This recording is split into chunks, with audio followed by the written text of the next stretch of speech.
In the beginning was the music, but there was no one around to hear it. As the population grew in numbers, music grew in popularity.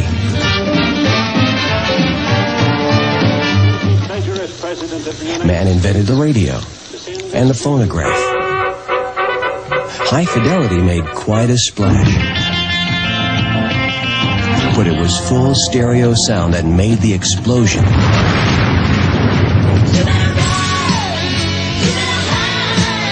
Soon television came along and gave us the gift of sight. But it was cable that gave us the freedom of choice. For a while it seemed there was nothing new on the horizon. Announcing the latest achievement in home entertainment. The power of sight, video, the power of sound.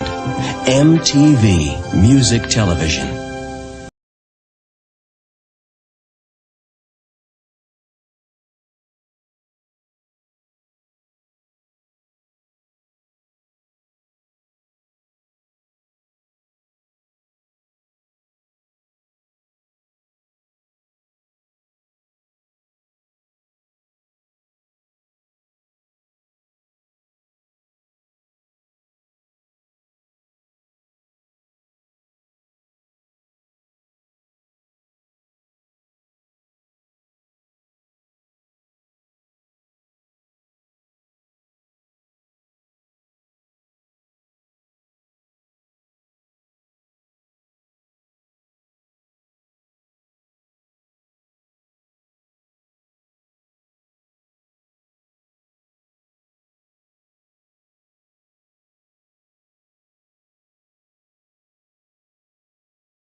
You know, I've been lobbying for probably 25 years to get the real story about how everything began. It wasn't about me and all that kind of thing. I mean, it was about me partially, but it was about us together. And so I'm very excited and pleased that we get to go in together, because that is the real story. I mean, it feels good.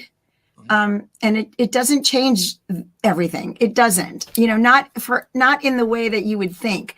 It's just really nice for your children, for the legacy, for the fans. That's what I think, you know. But for you, you're grateful and you're like, that's great, you know, cool. It is an honor, and I got to tell you truthfully, you may think we're crazy, and you may think there's more reasons for anybody to not like us. Is that we do not have one gold, platinum, multi-platinum record hanging up in our house anywhere. Yeah, we're just anywhere. It's just was never about that. It was great to have them. Certainly, it's fantastic to have the support and the fans. You know, the greatest thing always, and you hear this a million times when you see and talk to the fans and the people that love the music, how it changed their lives. And that's the most powerful thing you can ask for. And if this helps to exploit that even more, we'll could keep going, and we're not stopping.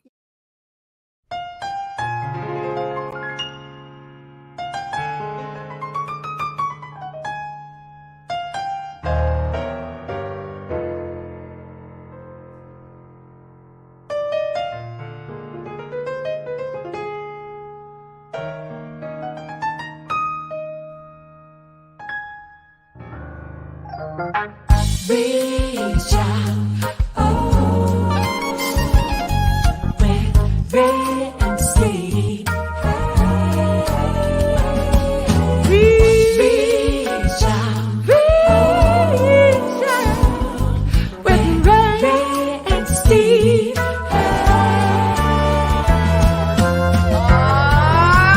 Take me out to the ball game.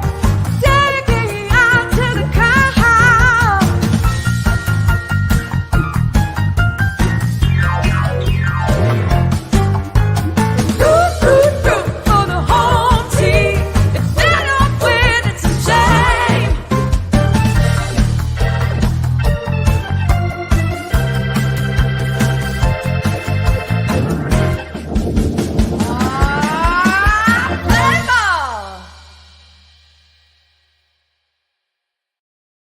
Hi, everybody, and a very pleasant good evening to you wherever you may be. Welcome to Reach Out with Ray and Steve. We are the show where East meets West, where the Yankees meet the Dodgers, and baseball meets music.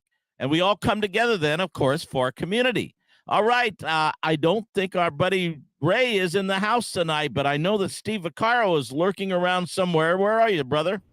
I am at an Italian fundraiser, Italian event with so many great people. And Robby, you're in the middle of the road. First of all, watch out for those cars. I know. I'm right in the middle of old Route 66, and we'll be talking about that later in the show. Yes. So how you doing, Robby?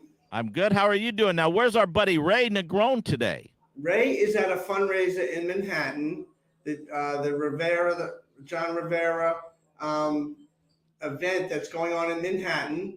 He is a person that kind of has gone through some personal tragedy with his son, and this is an amazing event that Chaz Palminteri is getting an award. So Ray is right in the thick of things right there, doing what he does best is empower, inspire others. And Ray, he does that so amazingly well. And he's always in the heart of all the elite gatherings in the Manhattan and the Bronx and in Brooklyn and in all the greater New York area. Now, Robby, you are a Hall of Famer in a lot of people's eyes, along with Frankie Valli.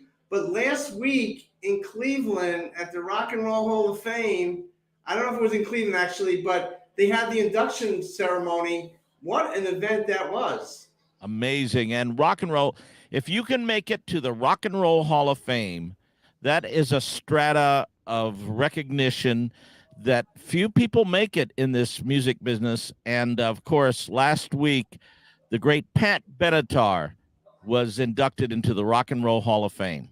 That's right. And our first guest tonight, amazing bass guitarist who's been with Pat Benatar for over 20 years, and Neil Giraldo. But before we bring him on, you'll introduce him. Let's check out all the superstars that were there last week. Amazing. Very cool. Event.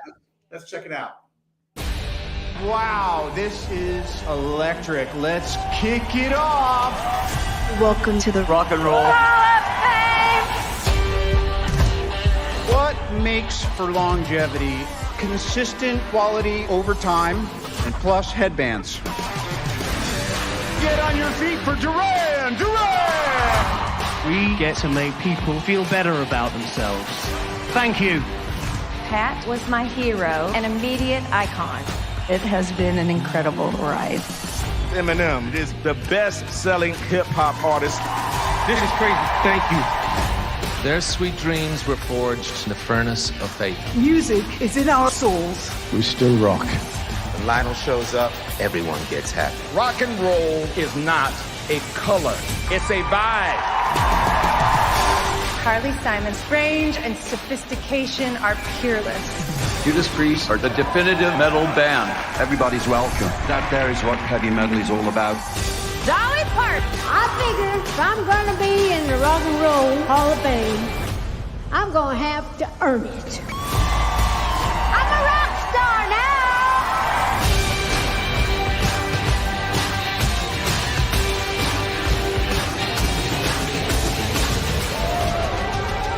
Let's rock and roll. Good night, everybody.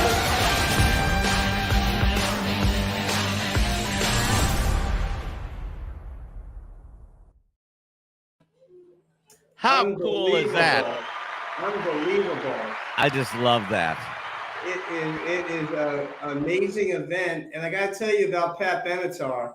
I grew up in Long Island, Amityville. I went to high school in Amityville. She went to a high school in Long Island, Lindenhurst, Long Island, 2 towns over. And everybody knew Pat Benatar when she first came up, Heartbreaker. And she just kind of killed it from the mid-'70s to now to the Rock and Roll Hall of Fame. I mean, I've seen her in concert about 25 times. And our first guest, you're good friends with him.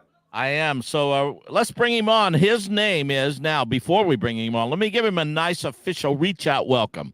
This young man is one of the great bass players in the music business. He's played with so many of the superstars. As a matter of fact, he's played with the greatest rock keyboard player that ever lived. And that is not me by any stretch. He played with the great Keith Emerson, but he's played with so many people, but mostly he is known for being the bass player for well over 20 years for Pat Benatar. Let's bring him on and give a nice virtual round of applause to my buddy, Mr. Mick Mahan. Hey, thank you very much. I appreciate that. Hey, Brother Mick. Welcome to the show, man. Thank you very much. Glad to be here. So I got to ask you, how was it sitting in the audience and performing with Pat Benatar and Neil Giraldo with all those superstars there last week? Well, it's kind of interesting. You don't do much time while you're there. You really don't spend that much time in the audience because you're being prepped to be somewhere to get ready to go do your thing and all that stuff. So it was a little bit of a, not much time in the audience, but the time that I did spend there, I just couldn't believe that I was there. My journey has been a long, long journey to be allowed to be part of the Rock and Roll Hall of Fame with Patty and Neil. And I mean, that's a great thing. Both Neil and Myron Grumbacher, I grew up with Myron in Youngstown, Ohio. The three of us are Buckeyes. Wow. So all three of us are from Ohio, which is maybe why the band gelled the way it did initially when I first joined, because Myron was still the drummer then. And, Patty was the only one that was from another state. And, there was something to that. I mean, the Ohio rhythm section was a pretty strong thing. I grew up with really great rock and roll influences, the James Gang, the Brambles, and of course the people that came down to Ohio from Detroit, Bob Seger, and just that period of time, we had so many great musicians, the Glass Harp, Phil Keaggy. I mean, Phil Keaggy had the very distinct honor of being mentioned by Jimi Hendrix on the Dick Cavett show. And, those were guys that I grew up with, and they were my influences and my idols. At that time, they were like my local idols. But, man, it's just been a long time to get there to the Rock and Roll Hall of Fame. And just when I was watching that little vignette, I got chills watching that because I didn't see it from that perspective. You know what it's like when you're in it. You're on stage. You don't see it the same way that other people see it. The perception is completely different. But what a great honor to be there with Patty and Neil. I mean, they're my longtime friends, and it's going on 29 years now. Oh, man. See, we're way short. 29 years. Well, You're running around the world with Pat Benatar. Tell me when your very first gig with Pat. Do you remember what that was like? Yeah, you're going to crack up when I tell you this. My very first gig with her was in Japan. And I had this enormous headache. And so I got to do something before I start playing here. My head's pounding, So Myron had left the room, and he left this little bottle of Tylenol, whatever the heck it was, some kind of aspirin. And being a good friend of his, I didn't wait for him to get back. I just popped a couple of these aspirin. And he comes back in and he goes, "You didn't take those, did you?" I go, "Yeah, I did." He goes, "Those are sleeping pills." So I go, "I'm so sorry, but I took these sleeping pills. I don't know what's going to happen." These two, the way they are, they're just very regular people. All they did was laugh. They weren't mad at me. They weren't upset. And of course, the adrenaline overcame any of that. Oh, I can imagine what they're thinking. Okay, this is our new bass player. This new kid is going to play bass. He takes and this is the first thing he says. Is he a druggie? Is he drinking? I don't know. You fall asleep on us? It was just the funniest thing. I had to admit to him right away. And of course, like I said, being the people that they are, they didn't get mad. They just started laughing. They thought it was hilarious that this happened to me. And it was fine. I guess I'm still there. So. It didn't. Yeah, 29 years later, I guess you got the gig, brother. I guess I got the gig. I'm hoping I do. I'm still auditioning every day. Now, go ahead.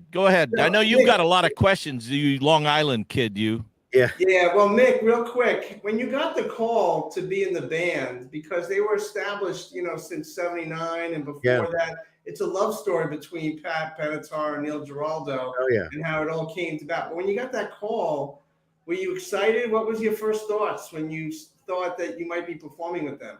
Well, that's another great story. I was on my hands and knees repairing my floor.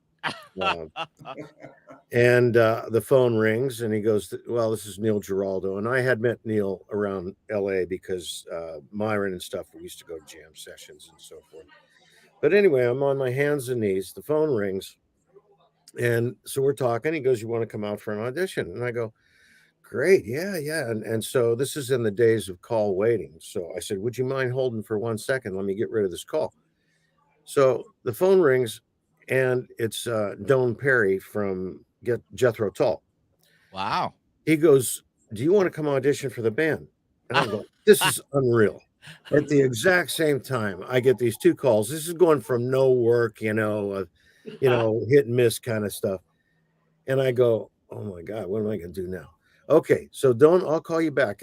I got somebody on the other line. I don't mean to be rude, but I'll call you right back. So I come back on the line and I go, hey, Neil. Okay, yeah, I'm here.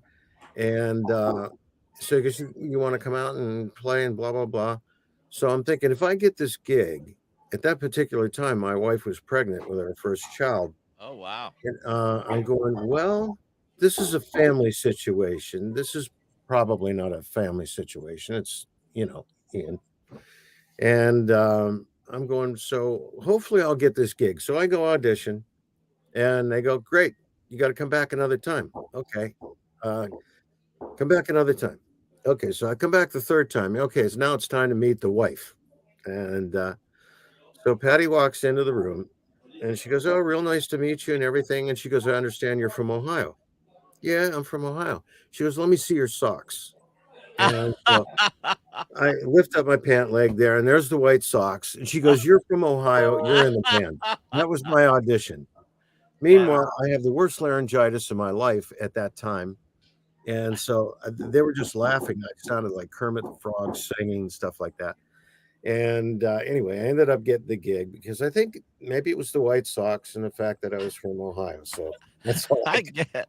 It was just that's hilarious. Lots of weird stories have happened like that. There's been many of those little snafus or whatever you want to call them. But Robby, I got to ask one more question. When you see the band on stage as a fan, but when you see Pat and Neil, I mean, a married couple with a family, I mean, that doesn't happen in rock too many times. And you see the love that they have for each other, but the tightness of the band, is that all sincere to a fan's perspective? What we're seeing up on stage, what we're seeing all these years, the love affair that they have, and the lyrics and the music that comes out, because it's an amazing run all these years. It is. It's very much so, and they're very much real people. I remember doing the first record with them. My son was born by then, and I would take my son to the session, because who are you going to give him to? He's 9 months old, or he's 8 months old, or whatever, and bring him to the session. And he sat in a control booth, and Neil's helping me bring in the playpen, and the baby's sitting on Patty's lap while we're doing the record, and I'm going, it's surreal. So yeah, that's not the Guns N' Roses MO or something. No, it's not the Guns N' Roses. Nobody in this band ever went to rehab. There really is no drama to talk about. Oh Lord, there's no addiction. And here you are in the Rock and Roll Hall of Fame. Very cool. Again, man, quite an honor. I mean, I can't believe it myself when I was driving there and listening to these songs that I used to learn on bass back at that time. When I was really coming up in the music business, and I'm listening to these songs, they took on a whole new perspective to me, because I know those songs from being a kid, but now I'm an adult and I'm going to the Rock and Roll Hall of Fame to play. Fantastic. It was really very cool experience.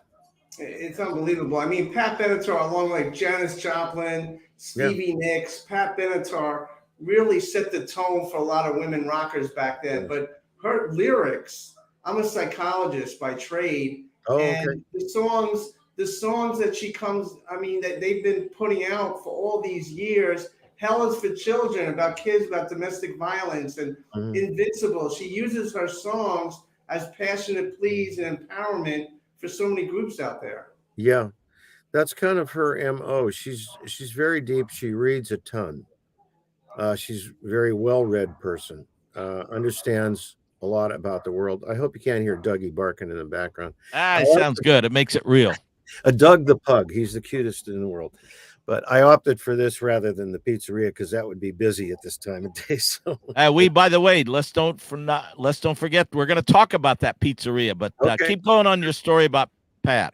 That's right. Where were we? Okay, so she's really real. She reads a lot. So is Neil. I mean, they read a lot, so it shows in their lyrics. Mm-hmm. And listen, they really chose to write with some great songwriters at the time. The songs that you're referencing, Holly Knight, Billy Childs, Billy Steinberg. You know, there was a lot of great songwriters back in those days that contributed to the songs and the songs that they picked. The Rascals songs. Oh yeah. You know, they had a lot to draw from. Oh, that's right. You guys do You Gotta Run, or right? You Better Run, yeah. You Better Run by Felix Cavalieri. Yeah, exactly. Who's been on this show a couple times and who's a good buddy of ours. Oh, he's amazing, man. That Blue-Eyed Soul stuff from back then. A lot of those influences were very evident in my musicality. You know, if I had to describe where I come from as a bass player, I would say it would be James Jamerson mixed with John Paul Jones. Very much the R&B approach to rock and roll. By the way, which I keep thinking, you know, Susie Quattro is a buddy of mine. Mm-hmm. And I wonder if you, being from Ohio and she being from Detroit, and Pat being one of the pioneer rockers and Susie Quattro being one of the pioneer rockers, do you guys know Susie Quattro? Was she influenced by Susie Quattro? Not that I know of. Okay. I happened to see Susie Quattro like 2 nights before I moved out of Youngstown, Ohio. And, you know, I went to see her, and the next night was Mel Lewis. So you kind of get an idea rock of and roll and jazz, you know. But yeah, I don't think they really, you know, had much going on at that. Gotcha. I'm just curious. Patty was an opera singer that turned it into a rock and roll. Oh, I did not know that. Yeah, she wanted to be on Broadway, right? She wanted to perform on Broadway. Oh yeah, she wanted to be Liza Minnelli. Oh gosh, this just turned. She found out how to put gravel in her voice, in this operatic voice, and so there's Pat Benatar. Well, now you then, as you mentioned earlier, Steve, are from Long Island, and you're from a town just a couple towns over from where Patty's from, right? Yes. She's from Lindenhurst. We were from Amityville. She's a couple years older, but all her music, I mean, we were all... Hold on. Don't tell me. She's older than you are? There's no way. She's a little younger than you, Robby. Everybody's younger than me. What are you talking about? Well, we looked up to her because it was 2 towns over, Suffolk County, Long Island, and everybody was excited when she played at the Nassau Coliseum, Madison Square Garden. You know, I got to see her at BB King's a couple of times when she played locally in Manhattan, and just to see this unfold. And Nick, from a distance, I always admired you because you've been part of the band for so long, and those bass players are really so important and vital to the whole sound. Just looking at you guys on stage all the time, I mean, you could see the mutual respect that you have for each other, and it's just a blessing. When Robby told me that he knew you, I said, "This is incredible. This is a great situation because there's so many fans in New York that admire not just her music, but the work, the charitable efforts that her and Neil do, and just the candidness. I mean, they were on a late night talk show last night, and they have a play, Invincible, coming out in Los Angeles to kind of highlight their music, but also their marriage, their love affair." Yeah, Romeo and Juliet. It's a takeoff on Romeo and Juliet. Yeah, it's opening. It's opening very soon in the next couple of days. I played on the first rendition of it when it went through LA, but I think at this point, you know, they're going to have to use regular guys in town. That it won't be a conflict with the band if the band should get something. We're kind of quiet right now because they're focusing on that play. I really don't know much about the new one, other than it's changed a lot from the last time I did it. but the adaptations of their music on the first go round for me was pretty weird, you know. I mean, because I know those songs really well, and they weren't anything like we play them on stage. And Robby will appreciate this, but it was like reading fly shit because it was just, it was so incredibly, it was very intensely orchestrated. Let's just put it that way. Well, you know what? One of the things, but let's go back to what Steve was mentioning earlier. You being the bass player. Now, it's one thing to be the bass player in a band that has 15 or 20 people up on stage. It's another thing to be the bass player when the two principal people are half of the band, and it's Neil, Pat, Mick, and a drummer. I mean, so you're a big part of that show. You're a big part of the music. So your percentage of the show is a lot bigger than it would be in a much bigger band. That's carry a lot of weight there, man, my friend.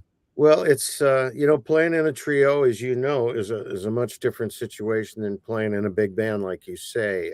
The role is different. It's just you know, the strongest geometric shape is a triangle. So when you look at it from that perspective, like an architectural perspective, that's your role, and you can sink the ship or make it go. You know what I mean? You really do have bass player autonomy because people are going to hear what's on the bottom, whether no they question. know it or not, you know. So if it's stinking, it's evident. If it's okay, it's just sort of a benign thing that just sort of happens, and that's part of the role. But I think that's one of the things that I like about bass, playing bass. I started off as a guitar player, and that's soloing and all the stuff that goes along with it. The bass player is kind of like a unsung hero, but you know your role, and it's very important, and you got to stick to that role. And if it's not on, the band does not sound good. Got to have a great drummer, got to have a great bass player, no question about it, because you are totally exposed. Yeah, you're exposed, yes. And we know the importance of that because you being a keyboard player, man, if you got a good bass player and a good drummer back behind you, you're having a good time. If it's the opposite, you want to go home. That's right. Well, gentlemen, I can't play bass, I can't play keyboard, but I can certainly eat pizza. So I can eat pizza very well in New York. So Mick, tell me why your pizza is better than New York pizza. Oh, I can't say that it's better. Having just come from this, you'll appreciate this. I happen to go to, we finished up some makeup gigs in Texas. So I go to Pizza Expo all the time, wherever it is. Wow. I happen to be in Atlantic City. So I work with my good friend, Tony Gemignani, who's like the premier pizzaiola in the world. He's just the greatest guy, Pizza Bible, all that stuff is Tony. Wow. And so I always go work with him to pay my debt of thankfulness because he helped me open my first restaurant. He insisted upon it. When we got canceled from Share, I got sent home. When we got canceled from Journey, I got sent home. He calls me up. He goes, "Look, you're coming up here. You're going to get certified, and I'm going to help you open your restaurant." And man, he did. So to pay him back, I go work, and I'm the mule that whatever he needs, I'm helping my buddy, you know. So he says, "Hey, man, we're going to New York City tonight. Do you want to go?" He says, "We're going to hit 30 pizzerias in 2.5 days." Wow. This is me and all the groove gods of pizza land, you know, John Arania in Las Vegas and Smokovich in Denver and all these high profile guys. So we drive up there, and I think we hit about 12 before I had to leave. But they stayed on. And we went to some amazing places. Mama's too, I would say, would be one of my favorites. El Industry, Suprema. Those are just to name a few. And of course, there's a million others, you know, Keste and all these different styles. You know, there's a lot of fantastic pizza in New York. So I can't say mine is better. My goal is to make it on par. You know, I'm real happy with that. Now, what is the name of your place? Well, both of them are named Parma. The very first one is Parma Pizzeria Napolitana because we serve Neapolitan style wood-fired pizza there. We changed the name on the second one to Parma's Pizzeria because we don't do that Neapolitan style there. We concentrate more on pan pizzas, Detroit, New York, Sicilian, grandmas, tavern pies coming out. So we changed the name so we didn't get a lot of people coming in expecting that they were going to get this Neapolitan pizza. But both are named after my mother. My mother's name was Parma. Oh, perfect. Parmachenko, Sicilian. But she was raised at a time when it was very fashionable to be Italian. So I thought it was always, everybody tells me that I hang around with all the Castelluccios and those kind of guys in valleys. I'll say it is cool always be Italian. Well, we thought that, but the rest of the world didn't always agree with that, And yeah, you're right. And now everyone wants to be Italian. I know. I'm like the Ray Liotta of pizza and music because I'm Sicilian and Irish. So yeah. I'll never be a made man, but that's okay. Well, my family's from Sicily, and I always love going to the pizza parlor because people hang out, have two slices, and it's actually a time where people connect with one another. Yes. And it seems like that's what you do over there. Do you see a lot of people coming into your pizza parlor there and kind of having good times? We see that a lot, and it's kind of like a mini Hard Rock because we have a ton of memorabilia. Rock and roll guys, a lot of guitars hung up, some drum sets. We have DW drum lights, and I mean, we're all about incorporating the music with the pizza. We have an Amato tomato named after Dave Amato from REO Speedwagon. We have the Bissonette pizzas from Detroit because the Bissonette great. Is from Detroit. I mean, it's a lot of that kind of stuff. They're all our friends, and we just kind of make it, we kind of join the two. And for me, making pizza for people and making them happy and having them thank you, and this sends me back to my childhood. It's almost like getting an applause for playing a great song. It's the same thing. Man, you are living the life, Mick Mahan. I'll tell you I'm what. Very lucky. Rock and Roll Hall of Fame and having two pizzerias, man. Pizza and music. I am so blessed. I am so blessed. I can't believe it. I have two great children that operate the pizzerias for me. I'm just a very lucky guy. Where are your pizzerias located? So the audience, if they're close, can come by and get a pie. Absolutely, we would love that. Parma One, Parma Napolitana, is in Thousand Oaks on Thousand Oaks Boulevard, where the 23 crosses. Parma's the new one is in Agoura Hills, and it's right off at Canaan Road. So they're both right off the 101 freeway, basically. Awesome. Easy access. So if you're cruising the 101. Are you cruising Route 66 and you just take a turn onto the 101? Yeah, and we're going to get to Route 66 as we expand, Good. That's where you get your kicks anyhow, That's right, baby. That is great. Mick, I know you're going to be on tour coming up this summer with Pink, a couple of headlining shows there. Oh, awesome. That looks exciting. You and Pat Benatar and Neil Giraldo, the band. So we look forward. I know you're going to be in Minnesota, Washington, a couple of different places. Do you play local gigs on your own sometimes? Oh yeah, I do. I do a lot of local things. I do church almost every Sunday. I'm somewhere at some church that I want to be at.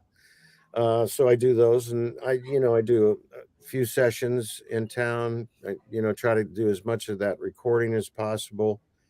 You just got to call me and ask me to show up, and if it's fun, I'll be there. I always had fun because we did this jam session that I used to do on Mondays, and you would come out and play. We may have a picture of that. I don't know. Do we? That we could post up here? There we are. There we go.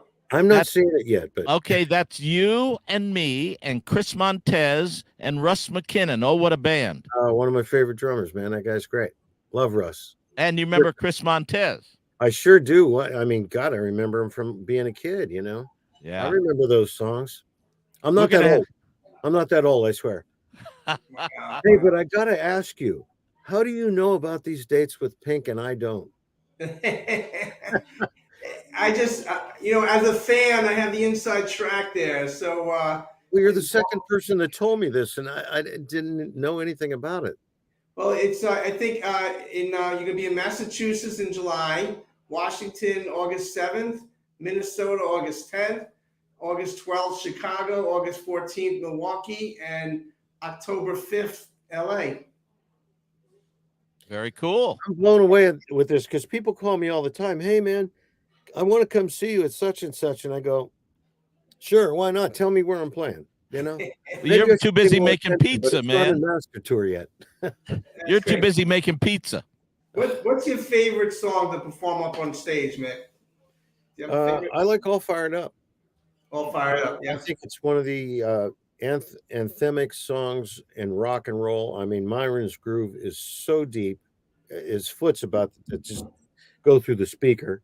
Love it. And it's just, it's eighth notes. It's not cerebral. But, man, the energy of that and Patty's attitude when she's singing is just, to me, that's brilliant. I love it. And you know what we need to do? We need to coordinate Frankie Valli and the Four Seasons and Pat Benatar on the same bill one of these days. Wouldn't that be something? That'd be very cool. I mean, it's amazing. Fifth Dimension in Frankie Valli when I first met you in Vegas. Say that again? I said, we got pretty close with the Fifth Dimension in Frankie Valli. That's right. That's right. With Fifth Dimension, you were obviously doing Frankie. Yes, with Florence LaRue, who's been on our show a couple times already, too. Yes. It's amazing. Mick, you've been with Pat Benatar, Neil Giraldo for 29 years. Robbie Robinson's with Frankie Valli for 45 years. You're both Christian men. You talk highly of your family. And you could tell the friendship that you guys have over the years. How did you guys meet to begin with? We actually met in Vegas, I believe. I think you called it right there on the Fifth Dimension thing, right? The Fifth Dimension gig, yeah. And that was like in the 80s. Wow. It was like 84 or something like that. A couple of years ago, yeah. Wow. And you've been on a couple of studio albums with Pat and Neil, too. Yeah, I think I did. How was it putting those albums together? I'm sorry, say that again? How was it putting those albums together? Oh, it was great. Like I said, my son was just in diapers on the first one. They're always kind of fun. We did several of them on the road, in different studios, different takes. I think there was one song that I did cut 24 times. Wow. Different tempos. I mean, we horse around with them, we take some liberties with them and try to, make them different and make them better. It's hit or miss with that kind of thing. You don't know. How can you judge what's better? It's like saying who's a better guitar player, Hendrix or Clapton or, all that stuff. I don't like making comparisons. Well, you, by the way, I did in the introduction to you because my favorite rock keyboard player was Keith Emerson. Of course. And you had the honor of playing with Keith Emerson. Keith Emerson of Emerson, Lake and Palmer, in my opinion, as a professional keyboard player, and most keyboard players' opinions, was the greatest rock keyboard player of all time. What was it like playing with the genius, the likes of Keith Emerson? Wow. First of all, when I got the call to do it, I had 5 days to learn all those songs. Wow. And those are not easy songs. Those are not easy songs. I mean, Tarkus is 25 minutes. Yeah. So I don't think I slept those 5 days. And the roster of guys in the band was Greg Bissonette was playing drums. Oh. Mark Bonilla on guitar. Mike Wallace was on guitar. Glenn Hughes from Deep Purple was singing Deep Purple and trapeze. And so it was this cast of characters that was just unbelievable to me. But when we got into rehearsal, Keith was so humble and accommodating. Like there's a spot in Tarkus where the tempo accelerates a little bit. Uh-huh. And Keith was used to playing it that way. And so he looked over at us and he says, do you want me to slow that down? Do you want me to not do that? Wow. And we're all looking at him like, you're Keith Emerson, man. You do what you want. No, we'll follow you. It's okay. If that's the way you want it, that's the way you feel it, But the guy was so humble. Wow. He wasn't this egotistical man that said, well, follow me, That's fascinating to me to hear that. Interesting. Yeah, he was the nicest cat. And honestly, I think that's part of the problem that led to his ending his life was he was so wrapped up in being the gentleman that he always was. And when he felt that he couldn't do that anymore, maybe that's what caused it. It was just a sad event to lose him like that. Yeah. But what a player. Amazing. What a player, man. My system blew up when we did a live record in San Francisco. It's called the Club. And my amp blew up in the middle of Tarkus. And within 3 beats, not even 4, 3 beats, the left hand was picked up the bass and he killed it. And I was just in awe till they got me plugged back into the monitors. My amp was gone for the night, but it was like his left hand was ridiculous. Yeah. Well, his genius was beyond anything. Like I said, that's why I consider, and most people consider him, the greatest keyboard player in rock history, you know? Yep. I would absolutely agree with you. And again, man, I've been really blessed and lucky, you know? Mick, last question before I let you go. We appreciate you spending all this time with us. Yes, no problem. Glad to be here. What advice would you give young people coming off the pandemic, and maybe they're musically inclined, maybe they're afraid to take that first step musically, but what advice would you give to young people to get into the business? Well, don't ever be afraid to take the first step, because we all did, you know. This just didn't magically happen that you get from A to Z. You know, it's a long road to get there, but the main thing about music is enjoy it. You know, that's what it's meant to do. Not everybody is meant to be in the music business, pursue it as a living, but everyone should enjoy the music as much as they want to. And don't be afraid of any of it. Always, you know, take a step forward to educate yourself. I was self-taught until I got out to LA. And then I said, man, if I don't get with it, I'm not going to work. So, you know, so went the sight reading lessons, so went the theory lessons, and learning how to conduct an orchestra, and just stretching myself from just this guy that picked up the bass in Ohio and played in a bunch of bands. You know, I had to learn how to grow. And I would say, just take the first step. And if you enjoy it, pursue it. If you want to just play in your bedroom or your living room, do that. You know, there's no preset judgment how far you want to take it. Just have fun with it, you know. Go fishing, go play golf, whatever it is, you know. Enjoy yourself and enjoy music like that too. And if it really strikes you and takes you away, hey, keep going, you know. That's all I ever did. Very wise words from a very successful and wise young man. Thank you. Mick, thank you so very much. I can't wait to meet you one day. Have some of your pizza. If I find any more tour dates, I'll text Robby and he'll get a hold of you and let you know. Oh, absolutely. Right. No, you have to come out. I got to meet you next time, because you're talking about you were there at BB King's. You could have thrown something at me. You were so close. Yeah, there we go. There we go. You're a class act, sir. Yes, Thank you very much. This is bravo, Mick Mahan, everybody. Love you, Robby. Been many years. Thank you. Thanks a lot. Wow, Robby, fantastic gentleman. He's a great guy, and you said it. I mean, you nailed it when you said he's a class act, and he is a total class act. And he's the only musician I know who's a rock star, and he owns a couple pizza joints. How's that? I know. I mean, go figure. I feel like I should be doing something else right now after this show. Yeah, that's cool. And his pizza's good. I've had his pizza, and it's really, really good. As a matter of fact, I may have to go over there this week and grab a pie. Yeah, there you go. You know, Robby, I know Ray's not with us. He's at a fundraising event, and you're going back on the road. How's Frankie doing? Frankie's doing better. You know, we were supposed to play in New Jersey last weekend, and he was under the weather. But he's back up to speed. He's back in the groove, and we have 3 dates this weekend. We're playing in Modesto, California. I bet you guys. Oh, there it is. Modesto, California on Friday. Saturday night, we're in Agua Caliente Casino Resort in Rancho Mirage, California. That's out by Palm Springs. And then we have Pachanga Resort Casino in Temecula, California on Sunday night. Yeah, very nice. So not too far from home. No. We get in the plane, and we get in the private plane, pop up, and we do 3 shows and come home Sunday night. Nice. There's a picture of Ray and Frankie, and yeah.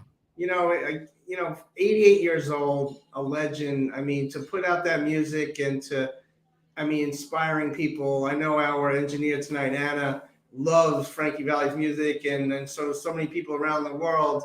And Robby, thank you for doing what you do and bringing people together in the way that you do it. Well, you know what? I feel blessed, just like Mick was saying earlier. I feel so blessed to be able to do what I love to do for a whole lifetime. And my hope and my prayer for everybody who's listening out there is that you get to do whatever you love to do, as Mick so eloquently stated. And I think life is so short. It's important that we all pursue our passions and pursue the things that we love to do, and things that will make a difference in the world, of course, if you can. And so I feel blessed to be able to do that every day of my life.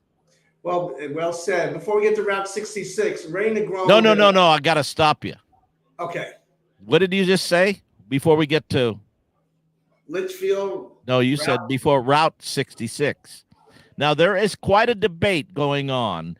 Is it Route 66 or Route 66? But you know, the song says you get your kicks on Route 66. So there you go. I got to go with Route 66. There you go. I stand corrected. But before we get back to Route 66, Ray Negron did a recent interview with Louis Tiant, who got an award for the New York State Baseball Hall of Fame. Very cool. Louis Tiant, what a class act he is as well. Yes. He should be in the Hall of Fame. A little over 200 wins, and a great ambassador of the game. Played for the Red Sox, played for the Yankees, played for the Angels, the Pirates, a couple of teams.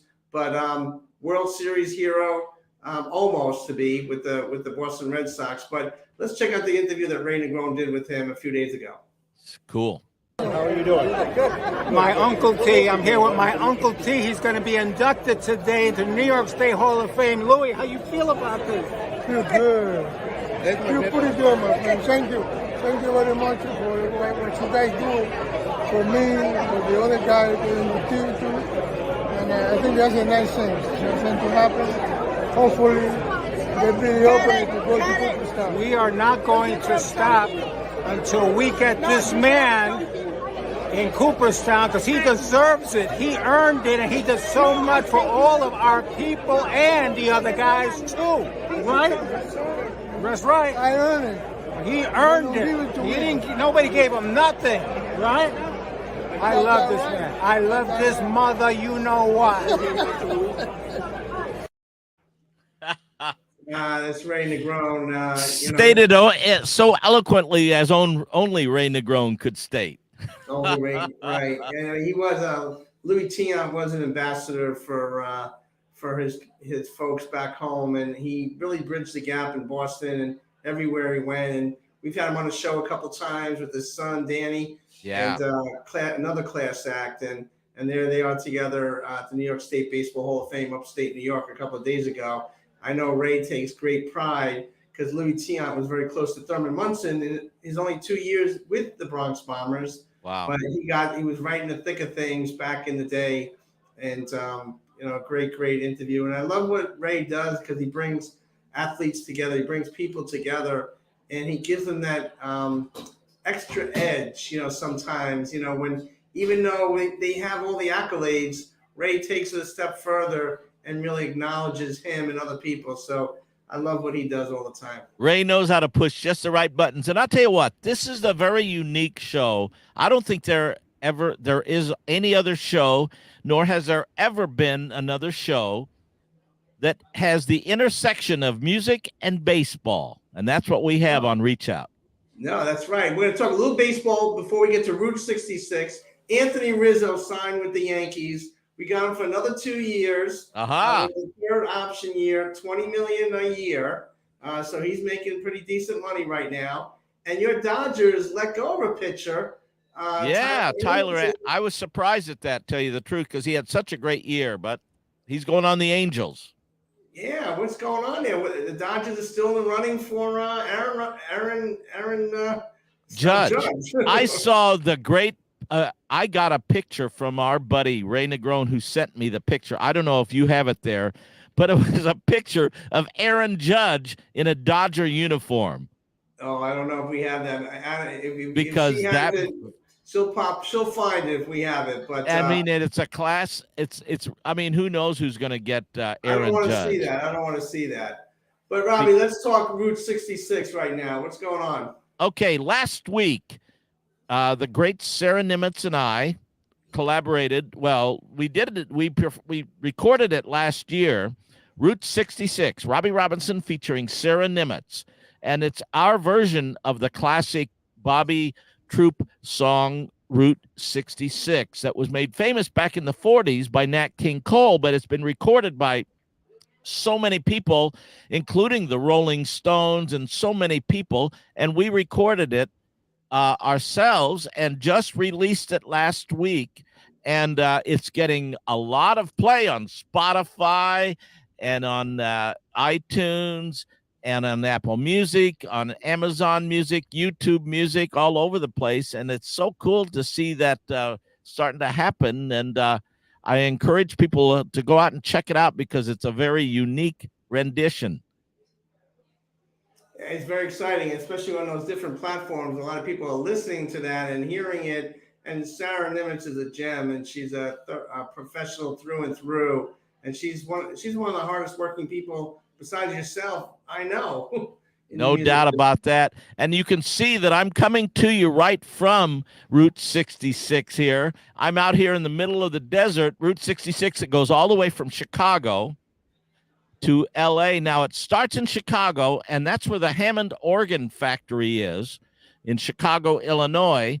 And that's where I did the whole song, all the music except for the drums. As a matter of fact, I wonder if I could. I have a little Hammond here, and well, you can't see it because it's hidden, but it goes like this.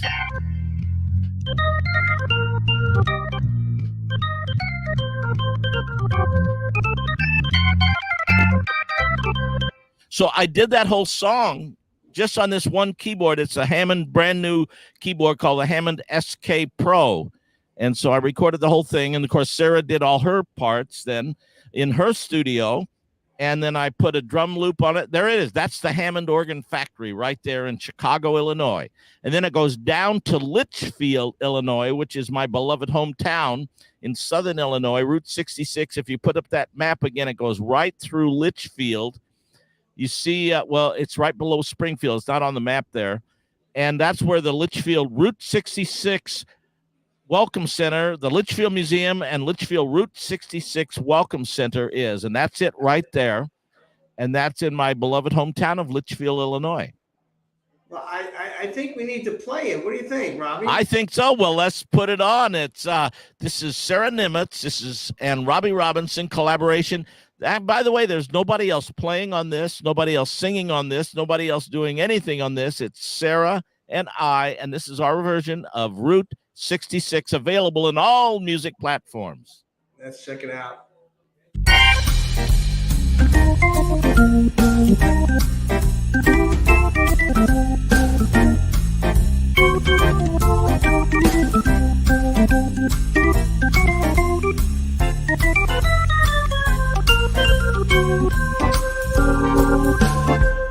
If you ever plan to motor west, jump my way, take the highway, that's the best. Get your kicks on Route 66. Well, it winds from Litchfield to L.A. More than 2,000 miles along the way. Oh, get your kicks on Route 66. And now you go through St. Louis, Joplin, Missouri, and Oklahoma City looks mighty pretty. You see Amarillo, Gallup, New Mexico, Flagstaff, Arizona, don't forget Winona, Kingman, Barstow, San Bernardino.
Hey, get your kicks on Route 66, and you can. Aaron Judge looks so good in his Dodger uniform there, doesn't he? No, he does not. What an awesome song.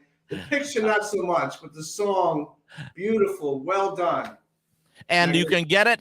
By the way, how do you get it?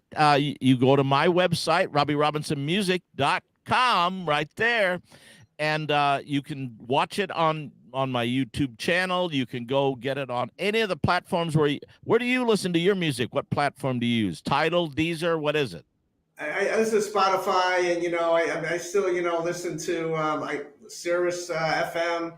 I listen to a lot of different things, but that's how I listen to my music. Well, anyhow, however the listeners out there in Reach Out Land listen to their music, whether it is Tidal or Deezer or Spotify or Apple Music or Amazon Music or whatever it might be, you can just search Robbie Robinson, Route 66 or Route 66. You can search both ways, and you can find it that way.